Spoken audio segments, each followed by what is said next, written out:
Irmãos, graça e paz da parte de Cristo Jesus, o nosso Senhor e Salvador. Eu convido a amada igreja a abrirem suas Bíblias no Salmo 77. Salmo 77. Estamos expondo nos livros dos Salmos acerca da busca pela esperança em tempos de desespero. A gente viu no sermão passado, no Salmo 42, em que o salmista, os filhos de Corá, eles buscavam pela esperança nos tempos difíceis, tendo aquela sede, aquele anseio da presença de Deus. Eles ansiavam para que a presença de Deus não se apartassem dele. E hoje nós iremos ver acerca de que o lamento, ele se torna em esperança. Então nós vamos meditar quando o lamento se torna a esperança. E isso, como as lembranças das obras passadas de Deus, pode fortalecer a nossa fé nesses tempos difíceis. Então, a lembrança das obras passadas de Deus será o elemento, será, podemos dizer assim, a forma que iremos encontrar no lamento a esperança. Por isso, há momentos em nossas vidas que as palavras elas vão nos faltar.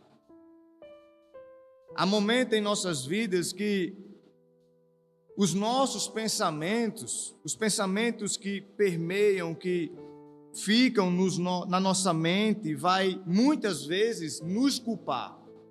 Não só culpar, mas trazer também um certo tipo de atormento para a nossa alma. E o Salmo 77 vai falar sobre isso. É isto que eu quero ver com os irmãos, esse tema. Vamos fazer a leitura do Salmo e eu quero fazer compartilhada com a igreja. Eu vou ler o verso ímpar, os ímpares, e a igreja, os versos pares. Assim diz a palavra do Senhor. Ao mestre de canto, Gedutum, salmo de Asaf. Elevo a Deus a minha voz e clamo. Elevo a Deus a minha voz para que me atenda.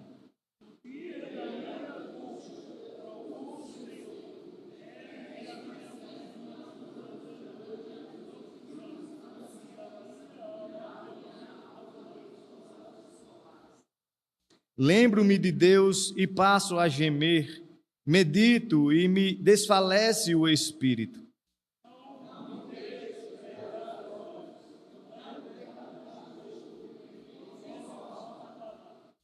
Penso nos dias de outrora, trago à lembrança os anos de passados tempos.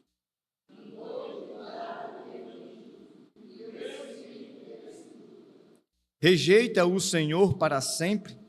Acaso não torna a ser propício?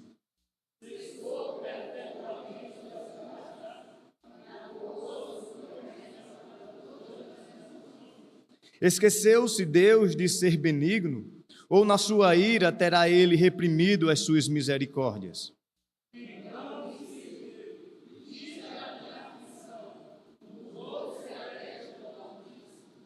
Recordo os feitos do Senhor, pois me lembro das tuas maravilhas da antiguidade.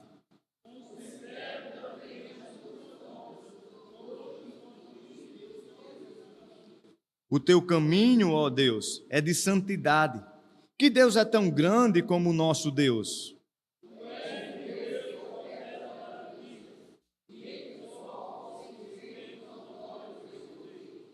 Com teu braço remiste o teu povo, os filhos de Jacó e de José.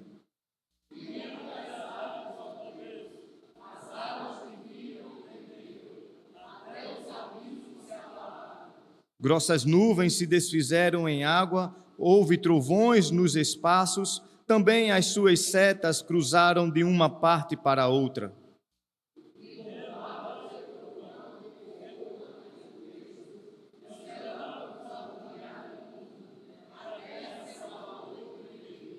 Pelo mar foi o teu caminho, as tuas veredas pelas grandes águas, e não se descobrem os teus vestígios.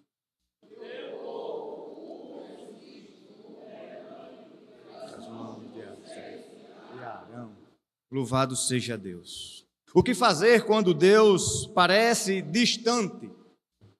Como manter a nossa fé quando os sentimentos Ele nos traem? O que fazer nesses momentos? É justamente nesses momentos que aprendemos uma das maiores lições da vida espiritual. E que lição é essa? É que o lamento não é um sinal de fraqueza. O lamento é um caminho legítimo da fé para a esperança. O salmo que nós lemos, o número 77, ele nos leva a essa jornada, a esta peregrinação que Asaf, o autor deste salmo, um levita, escreveu para que, provavelmente, datado este salmo pós-exílio babilônico, para que quando eles estivessem indo de Babilônia para Jerusalém, ali eles pudessem lamentarem os seus corações ao Senhor. Colocar diante de Deus as suas queixas. Colocar diante de Deus um coração que o salmista não colocara até então para ninguém.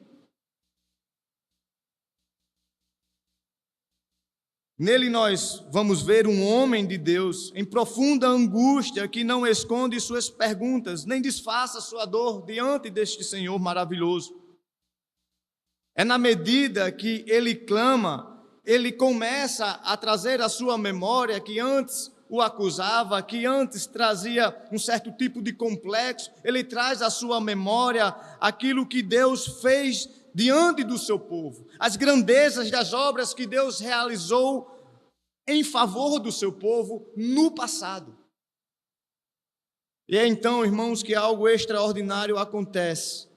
Essas lembranças transformam lembranças de lamentos em esperança. Em lembranças que traz para o salmista esperança. Como diz aqui também na palavra do Senhor, o nosso irmão Jeremias, no capítulo 3, quando ele escreve as suas lamentações. No capítulo 3, versículo 20, Jeremias vai dizer: minha alma continuamente os recorda e se abate dentro de mim. Quero trazer à memória o que me pode dar esperança. E o que pode dar esperança, o que pode trazer para a nossa memória, que vai provocar em nós esperança, esperança para prosseguir, esperança para poder, em meio às fraquezas, às dificuldades, regozijar, como disse o apóstolo Paulo. Eu tenho prazer em regozijar nas minhas fraquezas, porque quando eu estou fraco é que eu estou forte. Então, meu desejo hoje é que juntos nós aprendamos com este salmo a trilhar este momento. Então, vamos ver como a memória, trazer à memória as misericórdias de Deus, vai nos fortalecer, vai fortalecer a nossa fé em tempos de angústia, em tempos difíceis, de escolhas difíceis da nossa vida que temos que tomar diariamente. Então, vejamos como Deus transforma a lágrima deste salmista em louvor e a pergunta deste salmista em confiança. Então, primeiro nós vamos ver a urgência do clamor do salmista, verso de número 1 ao verso de número 3. A dor deste salmista leva a ele a buscar intensamente a Deus. Perceba, verso de número 1: elevo a Deus a minha voz e clamo. Logo em seguida ele vai repetir: elevo a Deus a minha voz. Isso significa, na língua hebraica, uma urgência. Quando Jesus chamou Maria, Maria, Maria, essa expressão de chamar duas vezes o nome é porque é algo urgente. É quando eu chamo meu filho por duas vezes o seu nome. Gabriel, Gabriel. Comunica a ele que há uma urgência para a atenção dele. Então, o salmista, ele busca urgentemente o Senhor. De que forma? Elevando a sua voz. Em vez de se absorver em seus próprios sentimentos, em vez de ficar com autopiedade, se autoculpando, se auto-vitimizando, não, ele não absorve os seus próprios sentimentos. Em contrapartida, ele direciona o foco dos seus sentimentos para Deus. Ele enxerga Deus como aquele em que ele tem um auxílio. Ele enxerga Deus como aquele único para dar consolo. Então ele direciona agora a sua voz, não para si mesmo, porque estamos vendo que o salmista, ele fala muito consigo. Salmo 42 dos filhos de Corá, eles falam consigo. Davi, ele falava consigo, porque está batido a minha alma, e também Asaf não é diferente. Mas agora a gente vê logo no início que existe uma urgência para o clamor. Talvez você não esteja passando por esses momentos de aflição, mas você vai passar. Talvez você não esteja passando por momento de perseguição, de inimigos, mas você vai passar. Satanás, ele vai vir querer atormentar a sua vida. Você querendo ou não, ele vai fazer isso, isso é o plano dele. Portanto, aprenda que nesse momento que você estiver enfrentando esses desafios, esses problemas, os adversários, lembre-se, existe um clamor, uma urgência dentro de você para clamar a Deus. É despejar em Deus. Ele é o foco, o auxílio verdadeiro do salmista. A profundidade desta aflição, ela vai aumentando. A gente vai ver isso no decorrer do salmo. Mas uma coisa que eu achei pesquisando sobre esse texto é que ele está linkado com a doutrina da providência. O salmista, ele lamenta as suas queixas ao Senhor porque ele confia o Senhor como seu provedor. E a doutrina da providência na confissão de fé que nós subscrevemos, a confissão de fé de Westminster, no capítulo 5, na seção 5, ela vai dizer o seguinte: o Deus Santíssimo, sábio e justo, às vezes, por diversas razões justas e santas, abandona os seus próprios filhos por algum tempo às tentações e às corrupções do seu próprio coração para castigá-los pelos pecados passados ou para revelar-lhes a força oculta da corrupção e engano de seus corações, a fim de quê? A fim de que sejam humilhados e para levá-los a uma dependência mais íntima e constante de si mesmos para o seu sustento e para torná-lo mais vigilantes contra todas as outras futuras ocasiões de pecado e por outros santos e justos fins. Contudo, de modo algum, Deus os abandona por completo, nem os deixa serem tentados além do que podem suportar. O que isso quer dizer? Isso quer dizer que as nossas lamentações, elas permeiam de um coração que reconhece que é pecador. Que reconhece que tudo isso que está passando decorre de um representante chamado Adão. É decorrência do pecado. E nos coloca em circunstância de meros mendigos. Se não vejamos, ele vai dizer no verso 2, no dia da minha angústia, procuro o Senhor novamente, ele vai dizer isso. Mas ele vai trazer agora uma figura de linguagem, ou propriamente uma leitura aqui literal. Erguem-se as minhas mãos durante a noite e não se cansa, a minha alma recusa consolar-se. A NVI vai dizer que a minha alma está inconsolável. E durante toda a noite eu passo numa posição de mendigo, sem que minha mão se canse, até eu receber a minha esmola, a minha migalha. E o que é que o salmista está pedindo? O salmista está pedindo por socorro.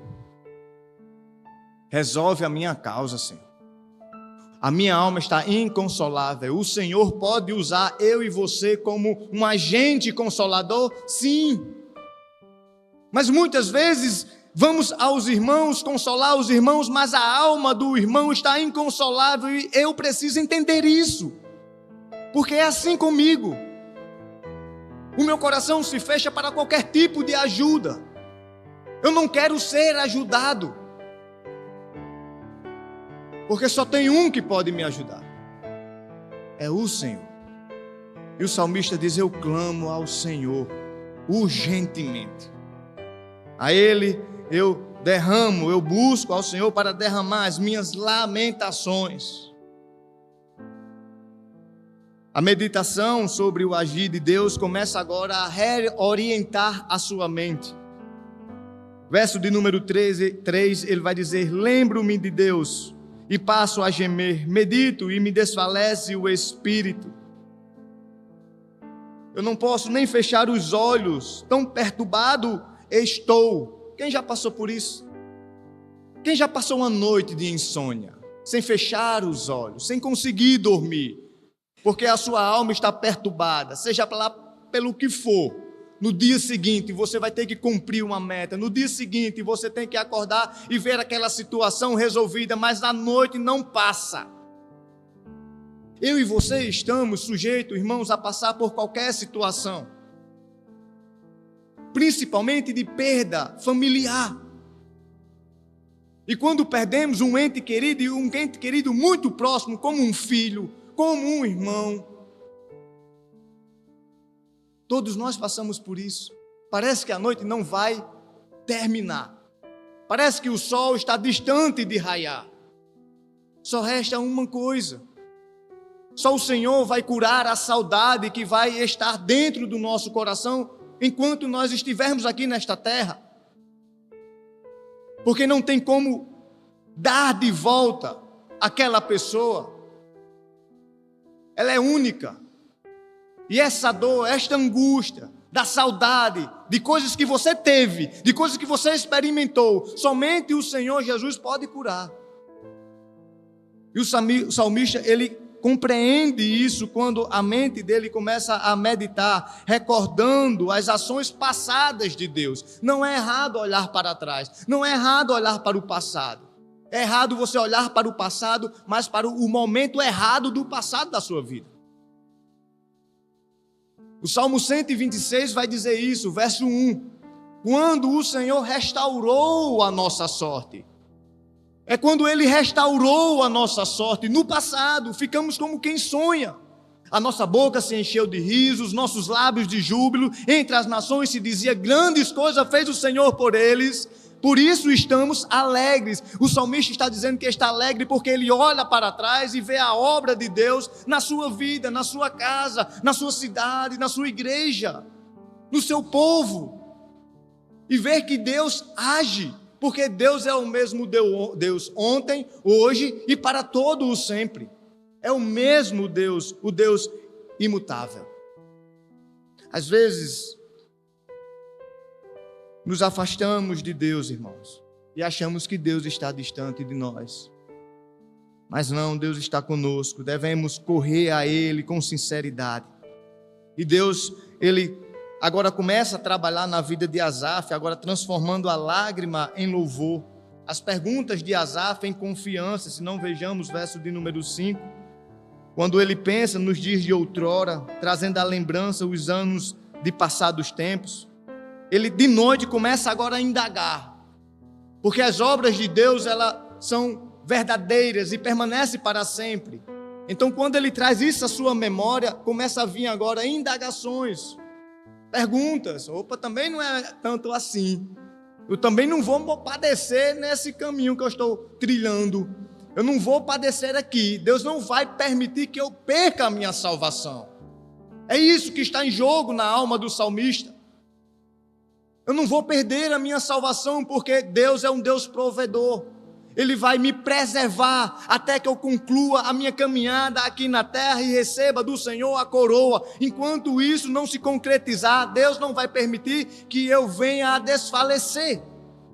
Por isso ele faz indagações para ele. quando vê a obra de Deus como é tremenda, quando vê de onde Deus tirou ele, do calabouço, do abismo que Deus tirou ele, ele vai dizer o quê? Para ele mesmo: de noite indago no meu íntimo, e o meu espírito perscruta, dizendo o quê? Rejeita o Senhor para sempre. O Senhor vai me rejeitar para sempre, quer dizer que o Senhor libertou o seu povo no passado, mas quando chega aqui no presente, o Senhor vai dar o pé, o Senhor não vai ficar comigo, o Senhor não vai mais me ajudar. Verso de número 8, ainda de número 7, acaso não torna a ser propício, ou seja, acaso o Senhor não vai tornar a fazer as mesmas obras? Será que o Senhor vai parar de libertar o seu povo? Será que o Senhor já fechou a sua cota, a sua arca, ou ainda cabe mais? Será que eu vou ser elevado aos céus, ter um encontro com o Senhor Jesus e o meu irmão não, a minha esposa não, o meu esposo não, o meu pai não? Será? Cessou perpetuamente a sua graça, a graça que basta. A graça que não interessa o sofrimento, a fraqueza que eu e você estamos enfrentando, mas a graça de Deus nos basta. Isso é uma segurança da nossa salvação. Não perdemos a salvação, por isso eu tenho certeza da minha salvação, porque a graça derramada sobre a minha vida, sobre a sua vida, não é uma graça barata. Por ser de graça, não é uma graça barata. Tem um alto valor.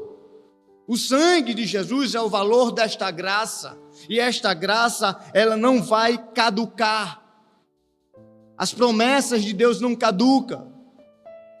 As promessas que Deus fez a Abraão, de ti serão benditas todas as famílias, essa promessa ainda está até os dias de hoje. Por isso, dia 21, estaremos aqui louvando ao Senhor pelas famílias. Traga a sua família, porque essa promessa, ela é de geração em geração. A primeira, a segunda, a terceira, até a quarta geração. A minha casa será uma casa onde o sangue aspergido será pintada. Satanás não tem controle sobre a vida dos meus filhos. Satanás não tem controle sobre a minha casa, sobre a minha igreja, sobre a minha cidade. Ele não tem um controle, porque o controle de Satanás está nas mãos do Senhor Jesus. É Ele quem controla, é Ele quem rege. O guia está na mão de Jesus. E Ele deu essa promessa para mim. Ele deu essa promessa para você. Que a sua casa será uma casa de bênção. Foi isso que aconteceu no Egito. Aquela mulher prostituta, ao ter encontro com aqueles homens que levavam essa mensagem de esperança, ela creu. E ela pintou os umbrais da porta da sua casa com o sangue aspergido. E naquela noite, quando aqueles anjos passaram, destruindo vidas, o sangue que estava naquela porta poupou Raabe e sua família de ser destruída. A graça do Senhor, ela não cessa. As promessas de Deus não caducam, e é isso que traz à memória o salmista. Nos tempos difíceis, o salmista olha para trás e vê o quanto Deus é poderoso e tremendo em obras no meio do seu povo. E ele vai dar exemplos. Michael Horton, ele vai trazer, comentando esse texto, a seguinte citação: os salmos nos ensinam que a vida cristã não é um caminho de triunfalismo, mas muitas vezes uma peregrinação marcada pelo lamento e pela esperança. Mas pela esperança. No lamento somos lembrados de que Deus ouve, inclusive, nossos gemidos. É legítimo apresentar, irmãos, nossas perguntas e angústias a Deus. É legítimo. Não duvidando de quem Ele é. Não com a má intenção, como diz o Salmo de número 13. Não com presunção, mas porque Ele tem a solução desse problema. Por mais que seja o silêncio, Ele quer ali trabalhar não no problema, mas em você. Ele não quer mudar o problema, porque aquele problema ele está moldando você. E muitas vezes a resposta do Senhor é o silêncio para isto. Para aquilo que estamos passando, é para que o Senhor trabalhe na nossa vida e mude a nossa vida. Então essas lembranças renovam a esperança. Verso de número 12, ele vai dizer, 11, ele vai dizer: recordo os feitos do Senhor, pois me lembro das tuas maravilhas da antiguidade. Verso 14, tu és o Deus que opera maravilhas entre os povos. E aqui, irmãos, ele vai agora trazer o exemplo da obra de Deus no meio do seu povo. Que obra era essa que ele olhava para trás e enxergava que trazia esperança para o seu coração, para a sua alma? Esses feitos, essas maravilhas, esses milagres, essas obras poderosas.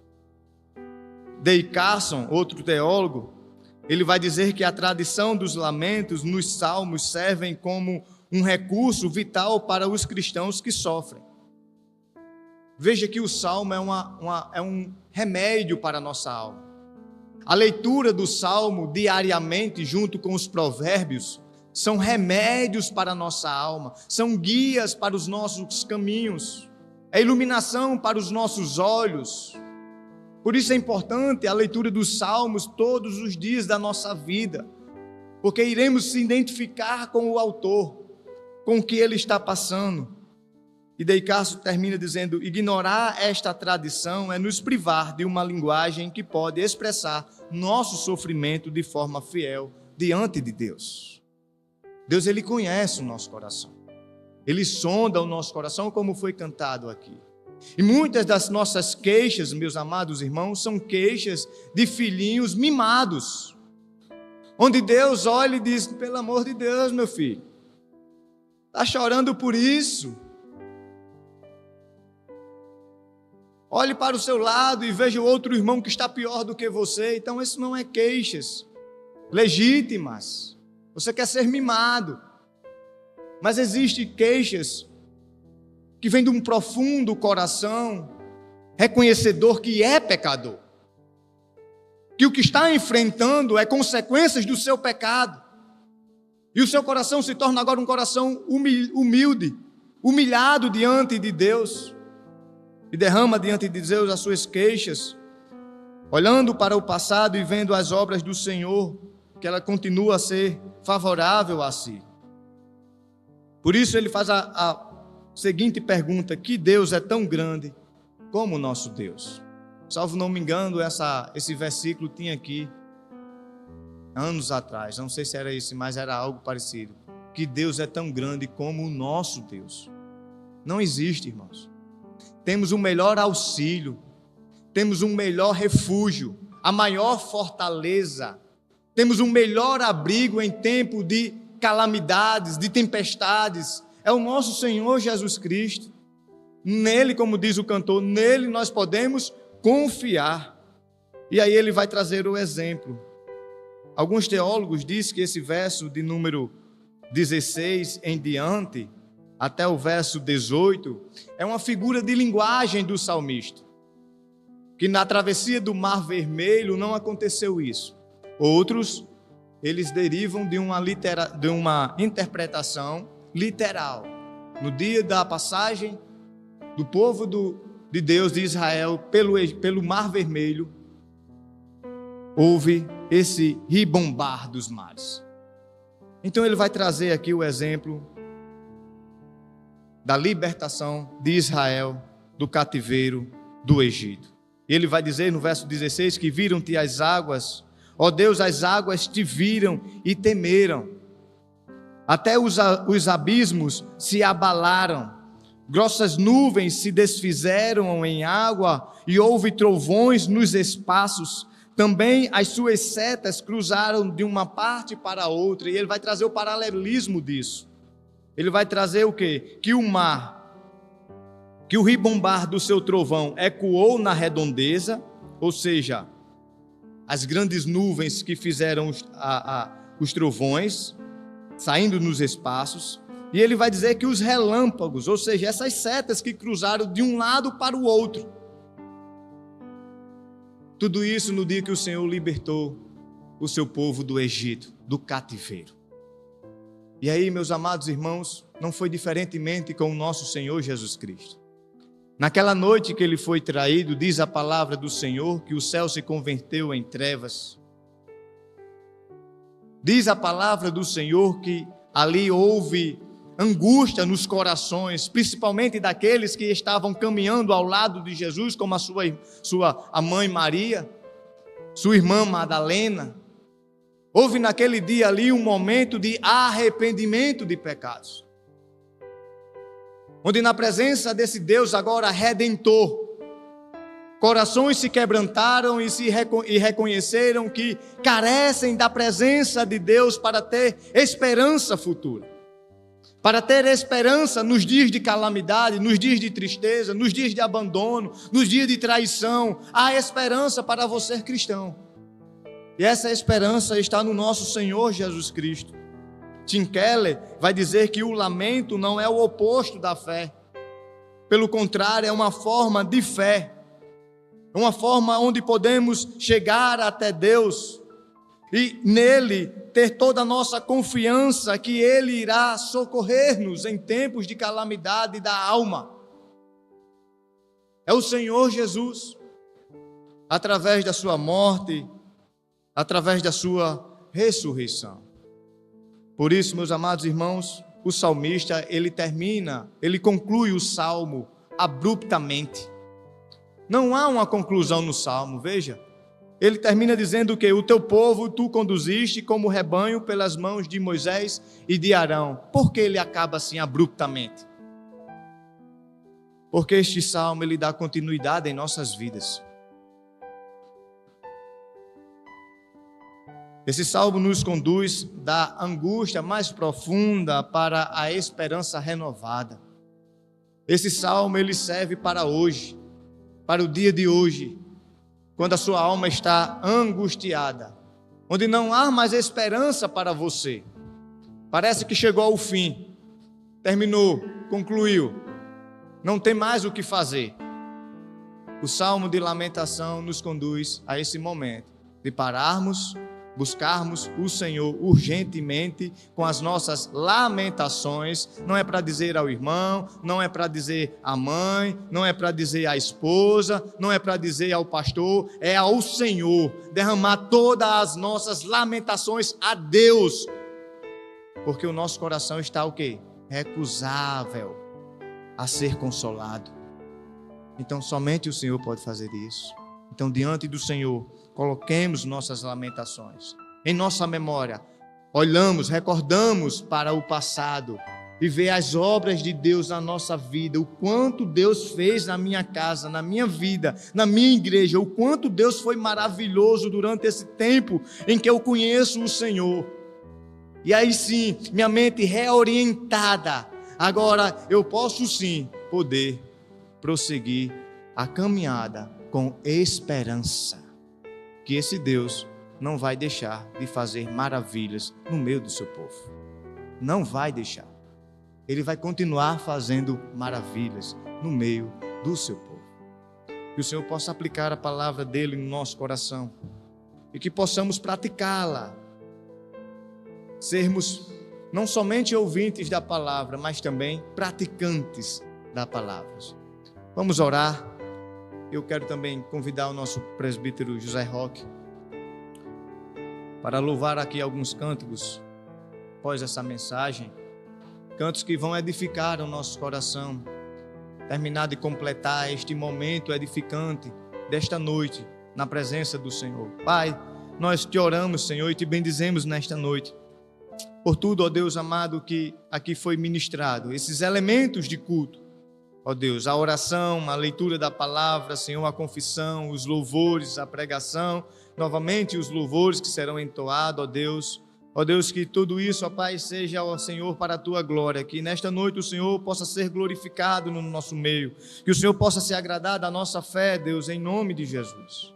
Ó Deus, nós oramos para que o Senhor agora nos ajude a praticar essa palavra. em meio aos tormentos, nós possamos, Senhor, clamar a Ti e colocar a nossa mente, Senhor, em esperanças vivas, Senhor, ou seja, nas Tuas obras, nas Tuas promessas, Senhor, nos Teus feitos, em nome de Jesus, para a honra e glória do Teu santo nome. Amém.